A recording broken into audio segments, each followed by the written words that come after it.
Je vous préviens tout de suite, je suis encore un peu malade. Vous allez entendre une voix parfois un peu enrouée, hein, c'est pas grave, faut pas m'en vouloir. Le principal, c'est ce qu'on raconte. Là, a priori, on va raconter des choses très intéressantes. Avec une femme singulière, piquante, décalée, frondeuse, courageuse. J'ai lu beaucoup de ses livres parce que je me suis rendu compte qu'en fait, elle en avait écrit beaucoup plus que ce que je pensais. Tous les livres sur la mode. Ah, le détail qui tue. Elle anime chaque soir sur Arte le magazine 28 minutes dans lequel elle s'empare de l'actualité et propose une autre façon de regarder le monde. Du coup, je me suis dit qu'elle avait aussi sûrement une autre façon de regarder la ménopause. C'est une femme très chic aussi. Elle a toujours le petit haut qu'il faut. La boucle d'oreille qui va bien, la note, le petit truc, le twist. Toi, tu te fais chier et elle, hop, elle a le truc.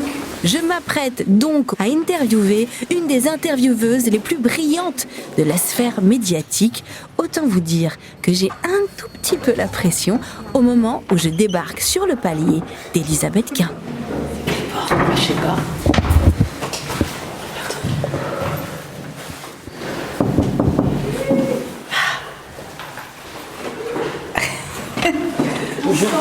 Bonsoir. Bienvenue. On s'est un peu perdu. C'est un peu notre... J'arrive même pas à finir mes phrases. Telle qu'en elle-même. Elsa. Hein? Attends. Asseyez-vous, j'arrive.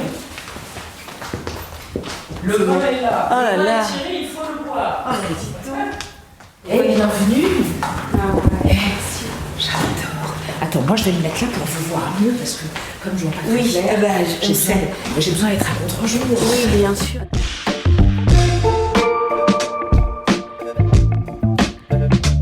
Non, mais on peut dire quand même une chose. En riant, en parlant de toi, on se disait quand même, t'avais eu beaucoup d'hommes dans ta vie. Bah ouais. Non, mais que tu faisais partie de ces femmes, l'air de rien, comme ça, avaient des jolies histoires. Voilà, c'est tout. Des hommes, des c'est femmes. pas là-dedans, hein. Chut. Parce que toi, oui. Ce que j'adore, c'est qu'il y a mon mec dans la cuisine. Ah oui. Ah non, mais. Mais il bosse. vois, Évidemment qu'il le sait. Tu vois, ouais. Ben, c'est bien d'essayer. Ah ouais, c'est bien C'est sûr. super. Elisabeth, Oui, Elsa. comment allez-vous aujourd'hui? Alors, aujourd'hui est un jour particulier. Vous savez quel jour on est? On est quand même un peu tous sonnés. Oui, Bon, donc on va évacuer la politique. oui. Voilà, évacuons. Parce que On sinon, évacue. c'est pas le sujet. Non. Fort bien.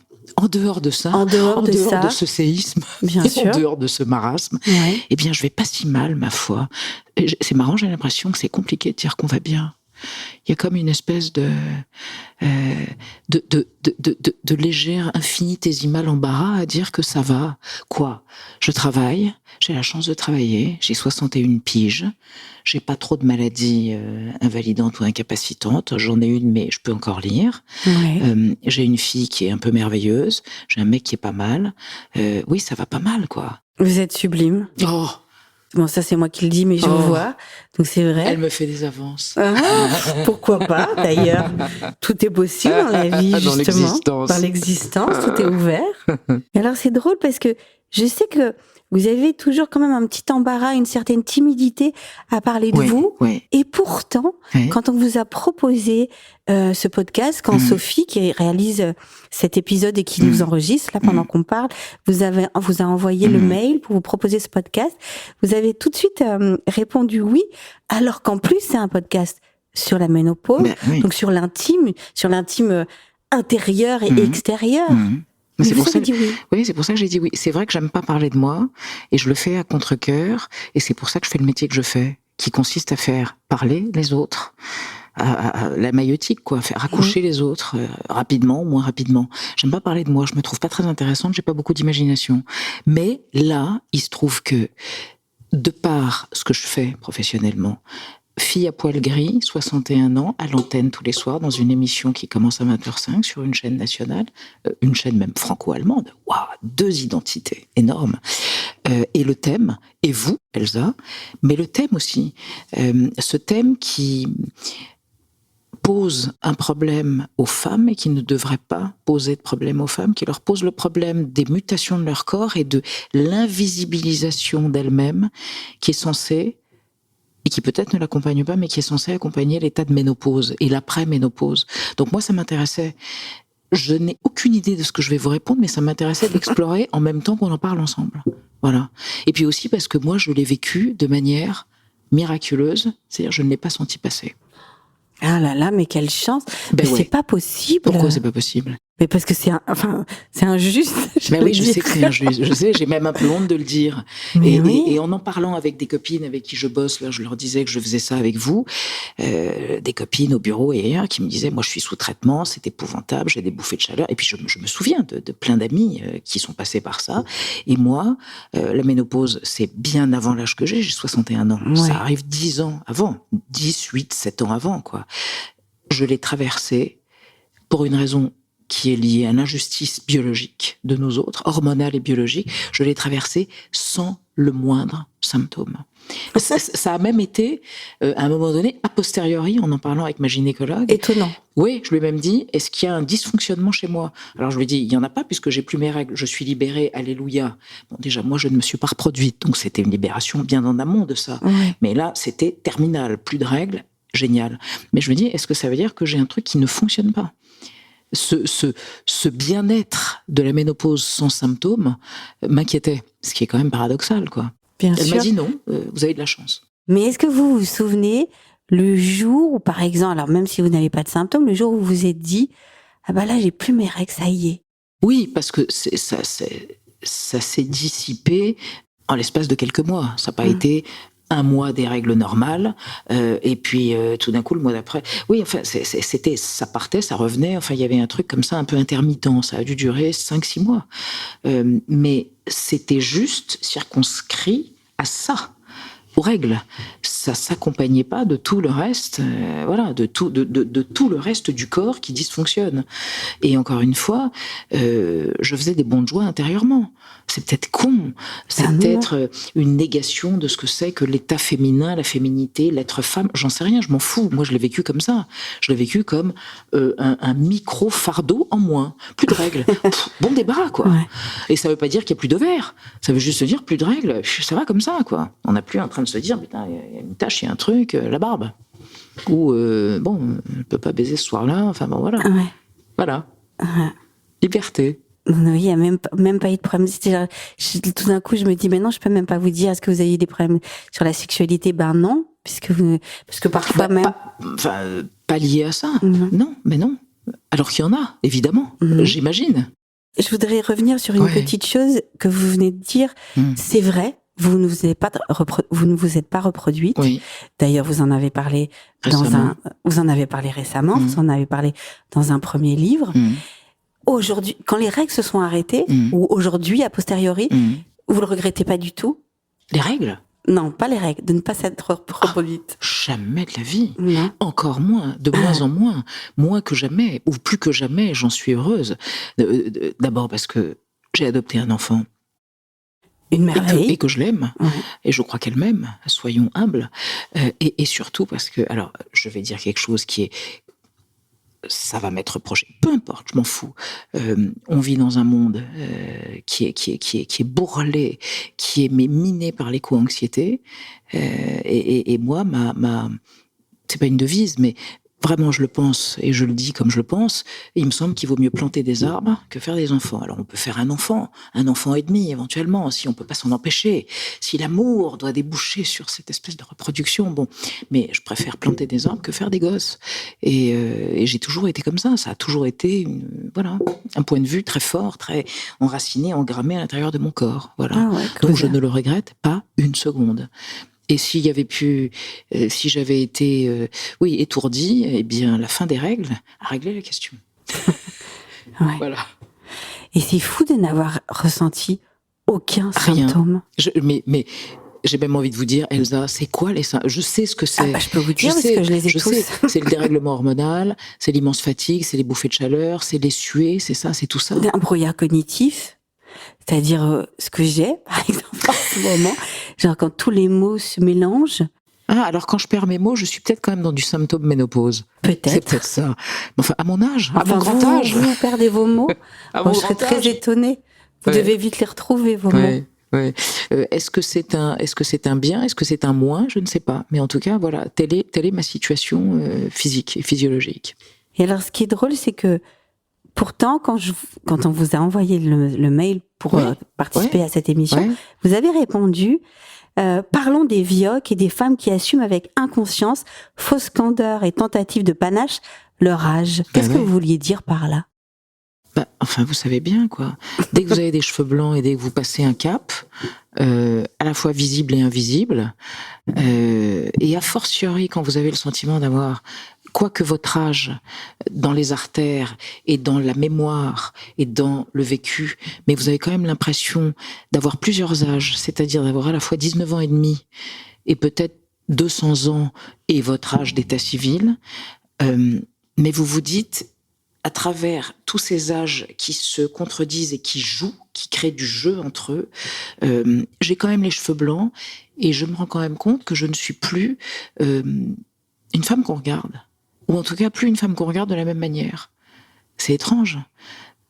Lié à la ménopause ou pas, j'en sais rien. Parce qu'on me dit à la fois, tu fais pas du tout ton âge, et en même temps, je sais pas, le regard n'est plus le même, quoi. Je prends le métro tous les jours, je prends le métro, matin et soir pour aller bosser, et je me regarde dans cette espèce de petit agacement narcissique et vaniteux, me dire, il n'y a pas un mec qui me regarde. Et ça m'énerve. Et je me moque de moi-même, en train de me dire, putain, je suis dans le métro, il n'y a pas un mec qui me regarde. C'est quoi, je suis invisible? Il y a une paroi, il y a un bouclier, il y a un truc devant moi. Donc, c'est des trucs qui m'interrogent. Bien sûr. L'âge, le regard que... Voilà, donc ça m'interroge. Donc, toutes ces questions autour de l'âge m'interrogent. D'ailleurs, vous avez décidé très tôt de vous laisser pousser vos cheveux blancs. Bien avant Sophie Fontanelle, bien avant que Sophie en fasse un livre, bien avant que ça redevienne à la mode. Comment mais moi, ça s'est passé? Pas du tout pour être à la mode. C'était par paresse, c'était par angoisse. Enfin non, c'était par. En fait, je m'en foutais, quoi. Je veux dire, j'ai eu les cheveux poivre et sel très tôt. Mon père était fou par rapport à ça, me disait. Tu ne peux pas avoir les cheveux blancs à ton âge. Et je pense que dans une rébellion post-adolescence vis-à-vis de mon père, j'ai conservé les cheveux blancs, histoire de lui dire, admettons que je puisse être moi-même avec ou sans cheveux blancs. Admettons que ça ne compte pas. Admettons que je puisse être qui je suis et que ça soit pas un marqueur. De séduction de l'âge. De séduction de l'âge, tout en sachant que ça l'est évidemment.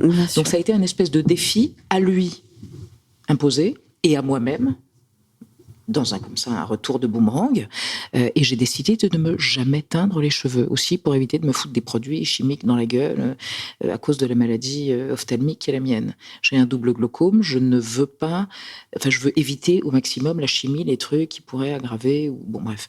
Donc j'ai eu les cheveux blancs assez tôt. Il y a 20 ans, ou il y a 15 ans, c'était pas la même histoire qu'à 60 ans. À 42, 43 ans, c'était décalé, ça pouvait être sexy, c'était bizarre, c'était marrant, c'était différent. Aujourd'hui, je suis en plein accord avec mon âge, d'une certaine manière. Donc c'est normal, ce serait même anormal d'avoir les cheveux Auburn, non quoi. Bon, ça serait un peu une coquetterie ridicule, anachronique, bon bref. Donc ok, voilà, donc j'ai 61 ans, j'ai les cheveux blancs, je fais de la télé, et je prends le métro, on me regarde pas. Je suis con, non? Et ça m'interroge.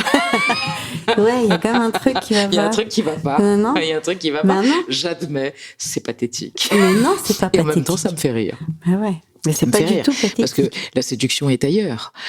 Mais quand même, ça m'interroge sur cette invisibilisation des filles, des femmes. J'arrive pas à dire des femmes. Je suis une fille, quoi. On est des filles. On est des filles, on n'est pas des vieilles filles. On est des filles et des femmes et des gamines et des vioques, et on est tout un tas de trucs. On est tout un mélange. On est tout un mélange, on est très pluriel. Voilà, mais quand même.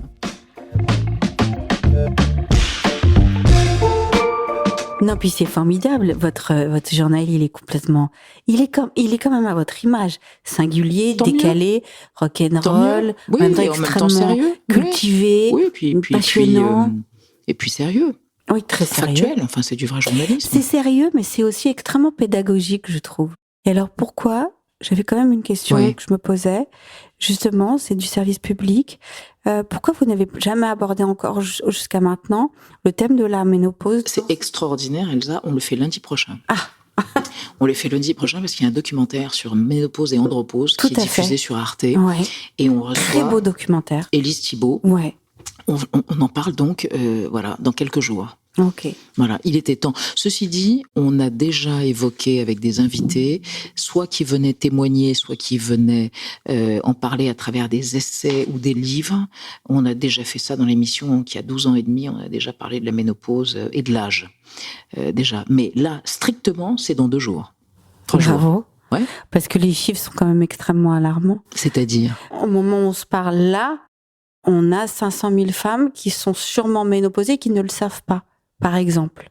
Parce qu'elles ne connaissent pas les symptômes. Ouais. Parce qu'on ne connaît pas. Oui, parce que la pédagogie n'est pas faite. Parce que la pédagogie n'est pas faite. Alors la pédagogie qui devrait être faite à la fois par des gynécologues, mais il y a un problème d'accès aux gynécologues, il y a un problème de temps, de délai effarant pour obtenir des rendez-vous aussi. Et puis la pédagogie, après tout, devrait être faite par les pouvoirs publics. Parce que c'est une question de santé publique aussi. De se retrouver...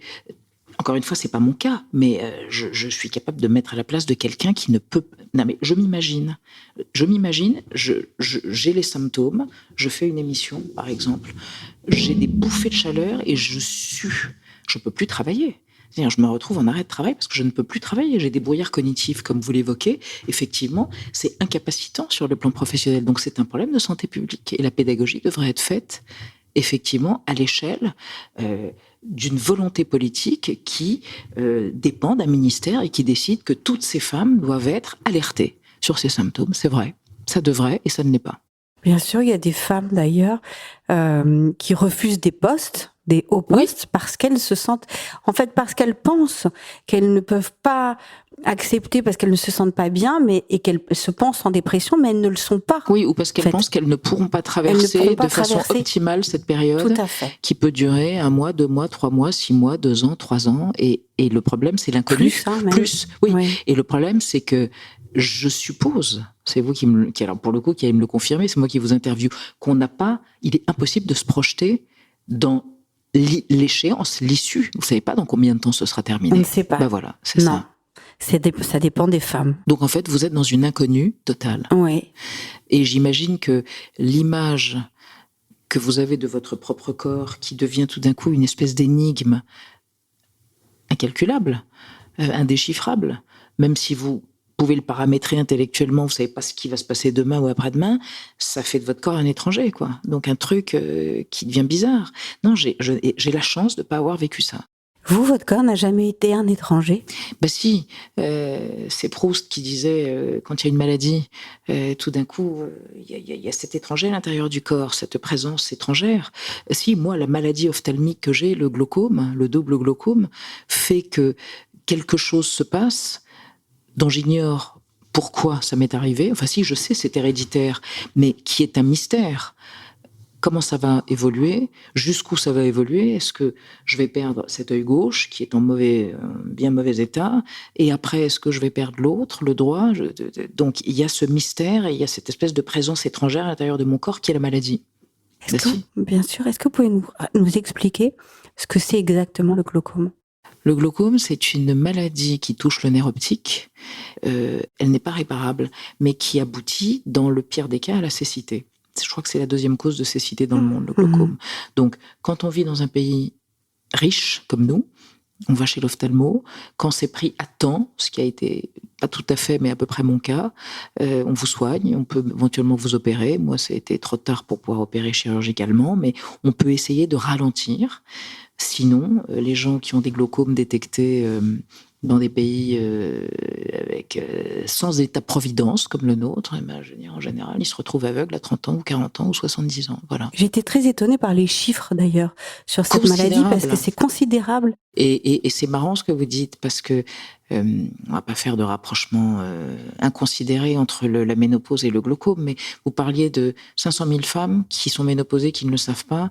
Je crois qu'il y a 800 000 personnes en France ou 1 million qui ont un glaucome et qui ne le savent pas car c'est une maladie invisible, asymptomatique. Enfin, asymptomatique, si, à un moment donné, on se dit, il y a un problème là. Mon champ visuel se rétrécit. Moi, c'est ce qui m'est arrivé. C'est pour ça que j'ai été consultée. Mais il y a des gens qui sont moins sensibles à ce qui leur arrive physiquement, physiologiquement. Et puis, il y a des gens qui peuvent se dire, c'est la myopie, c'est la fatigue, c'est autre chose, et ne pas être pris à temps. Donc c'est une maladie invisible et effectivement, il y a un nombre de gens incalculable qui ont ça et qui ne le savent pas.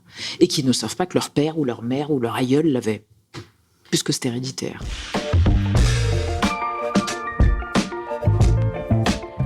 Pour vous, la ménopause, c'est un sujet de société, puisque vous allez en faire un oui, sujet. C'est un sujet de société. Parce que comme la naissance et la mort, le passage du temps et les modifications et les échéances et les grandes étapes du corps humain, naturel et culturel des femmes, ça concerne la moitié de l'humanité, donc toutes les femmes françaises. Et certaines sont plus équipées que d'autres pour des raisons socio-culturelles, socio-économiques, et d'autres sont pas équipées parce qu'elles osent pas ou parce qu'elles n'ont pas les moyens d'aller voir régulièrement des gynécos et tout. Et donc, bien sûr qu'il faudrait compenser ça par de l'information, de la pédagogie. On fait de l'information sur le cancer du sein. On reçoit des incitations à aller se faire des contrôles, des mammographies, des trucs. Pourquoi pas des informations régulières sur la ménopause est une étape à laquelle on ne peut pas échapper. On peut échapper à un cancer du sein. On ne peut pas échapper à la ménopause. On ne peut pas échapper à l'adolescence et à la puberté. On ne peut pas échapper à la ménopause quand on est une femme. Je veux dire, c'est inhérent, consubstantiel à la condition féminine. Donc, bien sûr qu'il faut informer. Oui, complètement. Alors justement, quand vous parlez de ce qu'il faudrait faire sur la ménopause, est-ce que vous connaissez le collectif All for Menopause ? Non, je connais Hold Up, mais ça c'est pour les très vieux, mais ça je connais pas. Et pardon de ne pas m'y être intéressée, mais comme j'ai pas été confrontée bien à sûr, ça on comprend très physiquement, je connais pas. Alors, pour les fondatrices de ce mouvement, il faudrait, entre autres, créer un parcours de santé dès 45 ans, interpeller les dirigeants des grandes entreprises pour éviter la stigmatisation, rendre visible une représentante de la santé de la femme au gouvernement aussi. Qu'est-ce que vous en pensez, vous ? Je peux pas dire mieux. Non, mais je peux pas dire mieux que ça. Nous, à notre échelle, sur Arte, avec le documentaire et l'émission qu'on fera lundi prochain, on en parlera, mais effectivement, c'est pas juste une fois. Enfin, nous le ferons, et la chaîne le fait. Mais effectivement, ça, c'est une chaîne du service public qui décide d'en parler et de le porter pour ses spectateurs. Mais il faut que ce soit pris en charge de façon pérenne, pas juste une seule fois, quoi. Donc elles ont raison. Elles ont raison, les filles du collectif. Oui, parce qu'il y a quelque chose de presque militant, en fait. Mais elles ont raison d'être militantes, bien sûr. Très important. Est-ce que vous pensez, Elisabeth, que la ménopause, c'est un débat à porter sur la place publique ? Parce que nous, on s'est rendu compte en faisant ce podcast que, d'abord, très gentiment, on a des femmes comme vous qui ont accepté de parler de leurs histoires, mais il y en a aussi quand même beaucoup d'actrices françaises qui refusent complètement d'en parler, alors que les Américaines... Oui, mais alors que les Américaines aujourd'hui sont vraiment dans à la pointe et puis dans une manière de décomplexer vraiment ce discours-là. Bah, c'est dommage. Alors peut-être que les actrices, je ne sais pas lesquelles et je veux pas le savoir, mais peut-être qu'elles sont dans une forme de déni attendrissant et en même temps peut-être un peu problématique, surtout pour elles, par rapport à leur âge, c'est-à-dire leur image et leur âge. D'ailleurs, dans image, il y a âge. Bon. Mais c'est peut-être ça, c'est peut-être un refus d'accepter que elles ont 55 ans, elles vont jouer des femmes de 55 ans et que ça implique d'intégrer cette dimension. Je pense que c'est une histoire culturelle. Je pense que c'est vraiment culturel. Je pense qu'effectivement, aux États-Unis, il y a une plus grande capacité à s'emparer de peut-être. Alors, c'est marrant parce que c'est un pays puritain. Donc, ils sont dans une contradiction. C'est un pays archi-puritain, beaucoup plus que nous. On n'est pas du tout puritain. Eux sont très puritains et en même temps, prendre le thème du corps et le mettre sur la place publique et dans le cas de Michelle Obama, dire ce qu'elle dit et ce qu'elle a à dire, ben oui, ça semble plus facile là-bas que ici. Et ici, plus d'intellectualisme, plus de barrières entre le corps et les autres, l'esprit avant le corps. Oui, effectivement, il y a une tradition culturelle, historique qui fait que, oui, je n'imagine pas. Effectivement, Brigitte Macron en parlait. Est-ce que j'imagine une femme politique autre qu'elle ? J'aurais pas imaginé forcément non plus Simone Veil en parler, Elisabeth Badinter, des femmes comme ça. Peut-être des femmes un peu plus jeunes, peut-être. Femmes politiques de 45 ans aujourd'hui, plus jeunes, oui, mais je vois pas qui. À vous de les solliciter. Voilà, pour faire bouger les choses. Mais Michelle Obama, ouais, c'est bien qu'elle ait fait ça. Alors, en même temps, vous faites un podcast, et pourquoi pas un homme qui en parlerait ? Et pourquoi pas faire intervenir un homme sur ce que c'est que de vivre et d'accompagner et d'aimer et d'épauler Bien et sûr. de ne pas comprendre et d'être interloqué et d'être interrogé et d'être peut-être bousculé par la femme qu'on aime et qui traverse ça. Ce serait intéressant d'avoir un témoignage. Alors justement, on a eu beaucoup... Ou une femme, enfin, dans le cas d'un couple de femmes. On a beaucoup d'hommes qui nous ont écoutés justement pour comprendre Mais ouais. et qui nous ont dit mais Mais ouais. merci parce que on était perdus en fait. C'est Et là, terra incognita, ouais. j'imagine, pour un homme de vivre. Alors moi, celui avec qui je vis n'a pas vécu ça. Mais je suppose que pour un type ou pour une femme dans un couple où les deux femmes ne seraient pas du même âge et où l'une serait en avance par rapport à l'autre, c'est la même chose. Terra incognita, sauf si vous êtes deux femmes, vous vous dites je vais le vivre aussi, donc ça sera en miroir. Un homme, évidemment, c'est mystère absolu, quoi. Ce serait intéressant. Intéressant de les faire, d'entendre ce qu'ils disent. Et comment ça joue sur le désir, la compréhension, la solidarité, mais surtout le désir. Est-ce que ça joue sur le désir ? Oui. Évidemment, bien sûr que ça doit jouer sur le désir. Est-ce que c'est mal que ça joue sur le désir des hommes ? Que ça les paralyse ou que ça les... Je ne sais pas. Il faut les entendre. Il faut les écouter. Il faut les écouter, il faut les entendre. Est-ce qu'il y a quelque chose qui a changé depuis que, justement, vous avancez en âge, en avançant en âge ? Je me suis adoucie. Ah. Ouais, je me suis adoucie. Ouais, j'étais une sale bête. J'étais un peu une sale bête. Timidité, sentiment d'imposture, sentiment de pas être à sa place pour des raisons aussi familiales, enfin tout quoi. Longue histoire. Et donc j'étais un peu une sale bête et je me rends compte que je me suis ouverte. Je suis toujours aussi timide et désespérément, mais je me suis adoucie. Ouais, voilà. J'ai un peu moins peur des autres. Donc ça va dans les deux sens. Bien sûr. Voilà. Je me suis ouverte et j'ai un peu moins peur. Mais vous avez peur de vieillir ? Non, pas du tout. Je réponds à ma propre question, vous voyez, n'importe quoi. Évidemment, je pense que le peur n'est pas le bon mot. C'est quoi le bon mot ? Des appréhensions. C'est surtout, c'est pas physique, c'est plus des trous dans la mémoire, perte cognitive, un espèce d'affaissement des capacités, plus pouvoir marcher, plus pouvoir se tenir droit.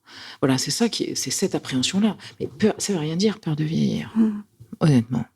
Je sais pas, moi j'ai tout le temps peur de tout. Mais donc, moi aussi j'ai peur de tout, mais on peut pas avoir peur de vieillir. Non, on peut appréhender des effets précis du vieillissement. Alors, les cheveux blancs, je les ai déjà, les rides, j'en aurai d'autres. Non, c'est plus... et puis vieillir aussi, c'est les autres qui vieillissent autour de vous. Bien sûr. Et qui disparaissent. Certains disparaissent. C'est ça aussi, la peur. On est comme sur un tapis roulant. C'est encore un truc de Proust. On avance... Non mais le temps, c'est ça. On avance toute une génération sur un tapis roulant. C'est un mouvement inéluctable. On va vers la lumière et la mort, quoi. On va vers... Bon, bref. Et il y en a qui disparaissent. Petit à petit. Alors c'est ça la vieillesse aussi, c'est que vous perdez des proches, des amis. Ouais, voilà, bien sûr. J'ai une dernière chose à vous demander. Je voulais qu'on finisse sur le questionnaire de Bernard Pivot, parce que je sais pas, parce que je trouve que ça vous va bien. J'avais envie de vous demander quel était votre mot préféré. Oh, lumière. Le mot que vous détestez. Concupiscence. Il est vraiment moche, celui-là. Il est pas beau, ce mot. Ah non, il est moche. Votre drogue favorite? La lecture. Non, sérieusement, la lecture. Mais je vous crois. J'aurais voulu lire le sexe, mais il se trouve que c'est la lecture. Ah non, mais je crois. Le son, le bruit que vous aimez. Les oiseaux. Un merle matinal ou un vol de martinet. Ah ouais. Oui. Ou une grive musicienne. Votre juron préféré? Motherfucker.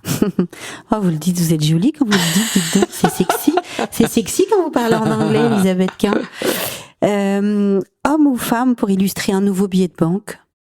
Femme, dis donc. Oui, franchement. Une Qui meuf. alors? Qui? Pas Marie Curie, Simone Veil, Georgia O'Keeffe. Non, merde, je suis l'américaine. Si, aux États-Unis, tiens, pourquoi pas? Ouais. Alors, quoi? Le métier que vous n'auriez pas aimé faire? Huissier. Allez, ouais, non, ça m'aurait déplu, je trouve ça horrible. Et alors, le métier que vous auriez aimé faire, c'est vétérinaire. Oui, mais c'est n'importe quoi. Je raconte ça pour me faire mousser, parce que, Ah oui. en fait, oui, j'aurais voulu soulever Non, la mais patte moi, des je chevaux. crois ce que vous dites. Oui, mais bien sûr. Mais bon, j'étais nulle en maths, et puis ça m'a duré 10 jours, quoi. Ah, d'accord. Oui. Donc, c'était quoi si vous aviez pas fait la télé? Si vous aviez pas été journaliste? Bah, j'aurais fait de la radio. Non. D'ailleurs, Ouais. on m'avait dit, vous avez un physique de radio. C'est pas merveilleux, Ah, ça. n'importe quoi. Si, c'est vrai. Bah ouais, C'est on voit- authentique. C'est vrai, on C'est vous un l'a dit. mec qui m'avait dit ça. Si j'avais pas été journaliste, je me demande bien, tiens, qu'est-ce que j'aurais fait? Traire des vaches, des chèvres. Je vous vois pas du tout traire des vaches. Oui, mais les chèvres, oui. Hein, bof. Non, je sais pas ce que j'aurais aimé faire. Non, j'aime bien faire ça, faire parler les gens. J'aime bien le métier que je fais. Là, il est renversé, hein, mais j'aime bien le métier que je fais. Éditrice, sinon j'aurais aimé être éditrice.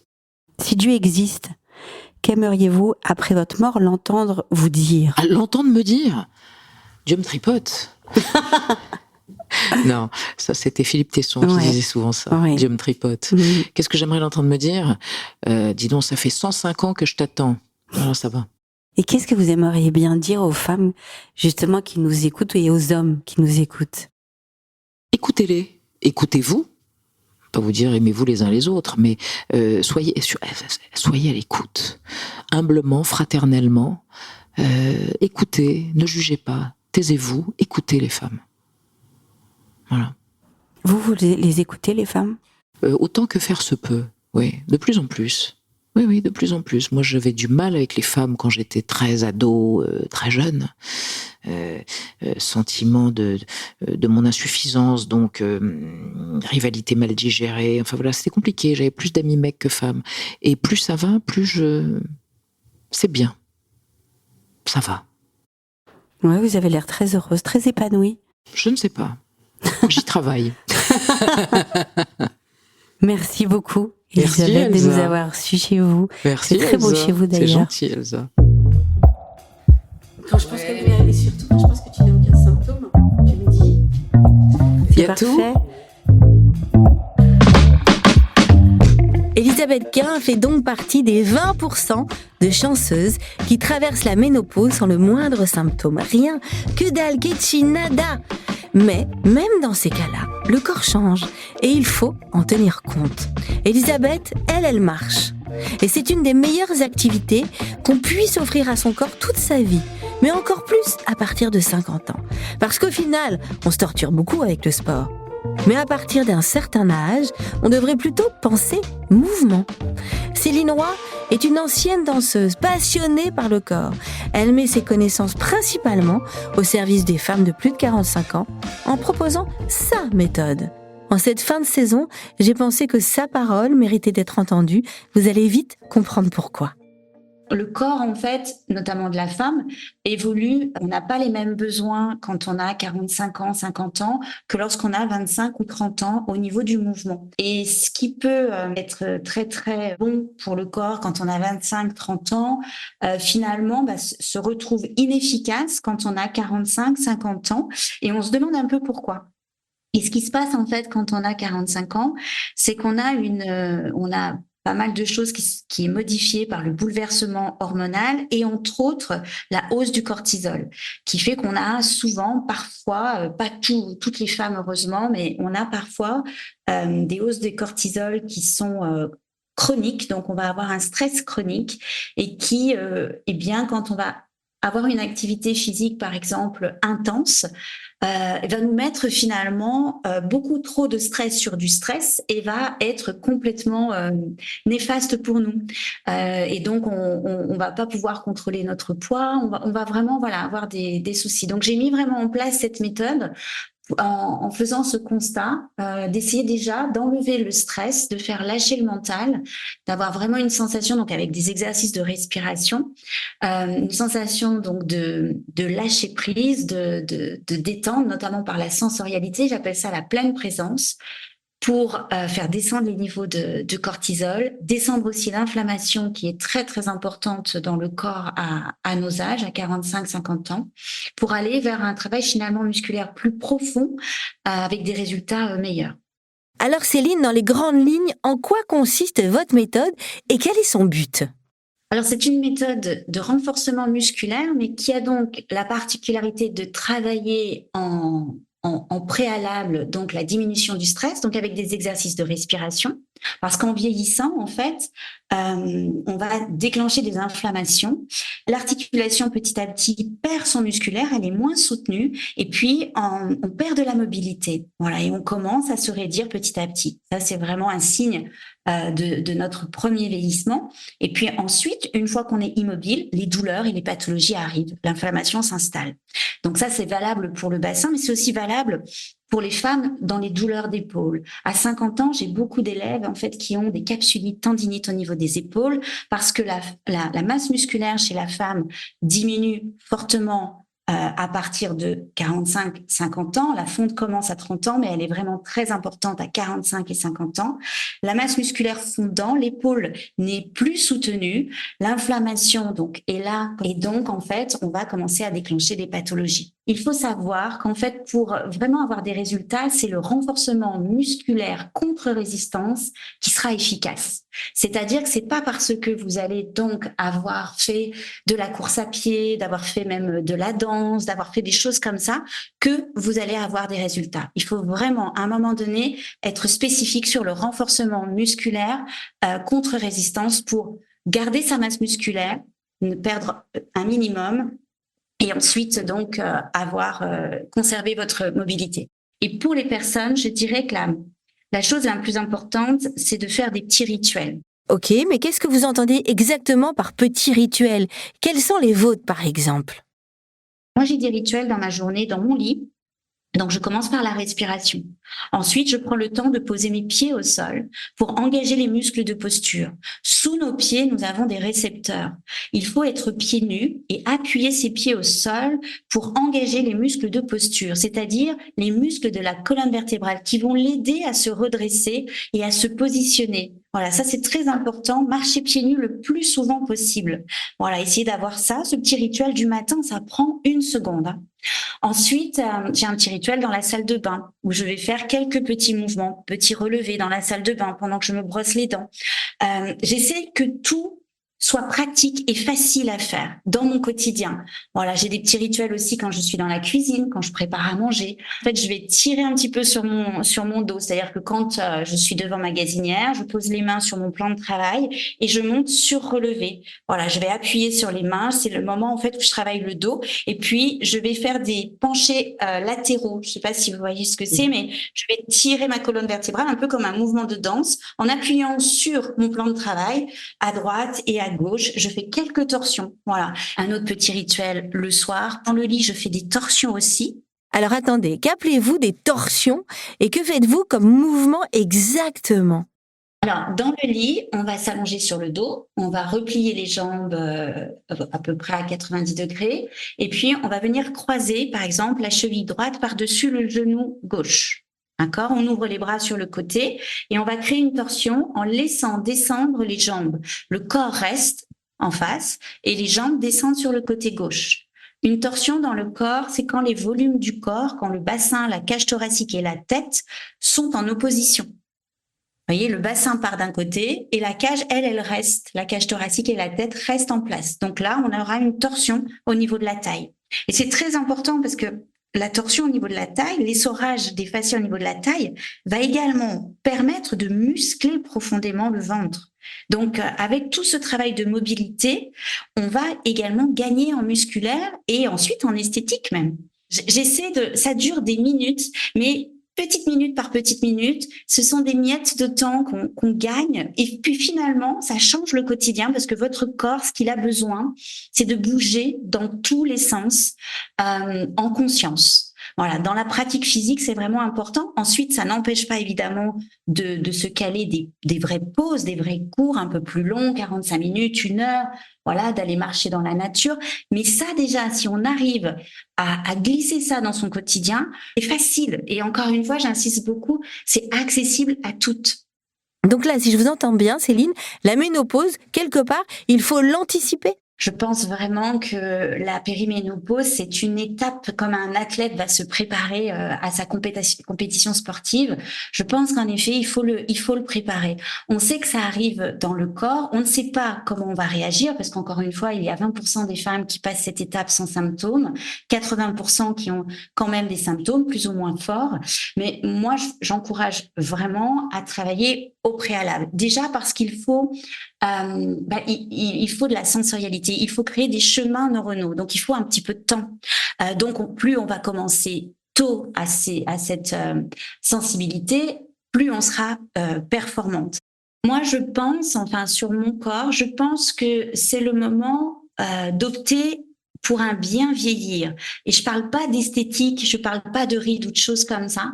C'est comment serons-nous à 70 ans, 80 ans? C'est maintenant qu'on le prépare. Si on commence à s'immobiliser, si on commence à perdre de la masse musculaire, forcément, ça ne va... Chaque année, on perd de la masse musculaire. C'est notre vieillissement. On peut pas lutter contre ça. Mais si on le perd trop vite, ça veut dire qu'on va perdre en autonomie. Pour moi, par exemple, c'est très important d'essayer de maintenir une position à genoux, par exemple. Est-ce que je peux encore être à genoux? Est-ce que je peux me baisser? Est-ce que je peux me relever facilement? Parce que ça, c'est notre prochaine autonomie. Et je pense qu'en effet, notamment pour la femme, c'est vraiment un tournant où il faut prendre le temps de s'occuper de son corps. Encore une fois, pas pour une question d'esthétisme, c'est autre chose. C'est vraiment une question de bien vieillir, mais dans le sens garder son autonomie, pouvoir rester chez soi. Rester chez soi longtemps, par exemple, ça veut dire qu'il faut pouvoir aller chercher quelque chose dans un placard qui est très en haut. Il faut pouvoir s'accroupir aussi. Il faut pouvoir faire ces choses. Et je pense que ça se prépare en effet à la cinquantaine. Donc si on anticipe et qu'on n'oublie pas son corps, a priori, tout devrait bien se passer. Ouais, tout à fait, en fait. C'est simplement de ne pas laisser peut-être le corps choisir pour nous. C'est-à-dire qu'on a ce phénomène de bouleversement, on a ce vieillissement. Maintenant, on a à l'intérieur de nous, si nous sommes à l'écoute, par exemple, cette inflammation que l'on a à la cinquantaine, le corps, en effet, devient très inflammatoire. Donc, dès qu'on boit un peu d'alcool, on le sent beaucoup plus à la cinquantaine parce qu'il réagit à cette inflammation.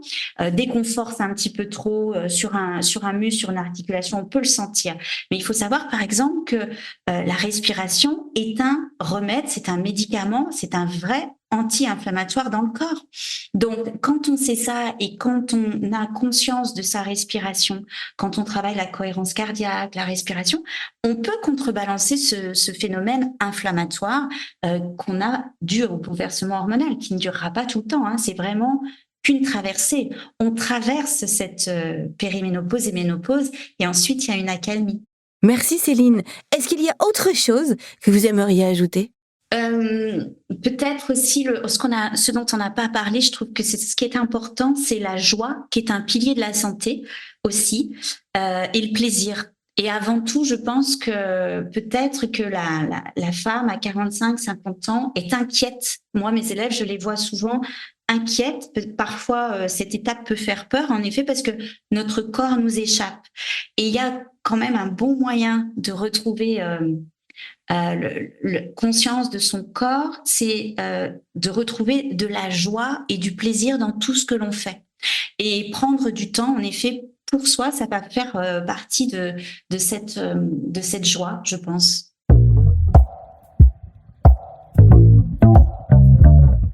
Bon, la bonne nouvelle, c'est qu'on peut oublier le crossfit ou le footing. Ce n'est plus du tout le moment. Pensons autrement, pensons mouvement. Et puis, on vieillit. Et ça, c'est la vie, c'est inéluctable. Il faut apprendre à l'accepter. Mais ça peut aussi bien se passer, si. Être dans la résilience, comme l'a Elisabeth, ou dans le mouvement, en conscience. En tout cas, ça aide. Merci à Elisabeth Quint pour cet entretien féminin et rock'n'roll. Son dernier livre, La nuit se lève, est en vente dans toutes les bonnes librairies. Merci à Céline Roy de nous avoir partagé sa vision du corps. Pour celles qui ont envie d'en savoir plus sur sa méthode, certaines séances sont accessibles gratuitement sur sa plateforme centrepilatescelineroy.com ou sur sa page Insta. Merci à Sophie Drumin qui a réalisé, écrit et monté cet épisode. Merci à Célia Brondeau qui l'a mixé et à Alban Claudin qui l'a mis en musique. Quant à moi, je vous dis à la semaine prochaine pour un nouvel épisode. Ciao.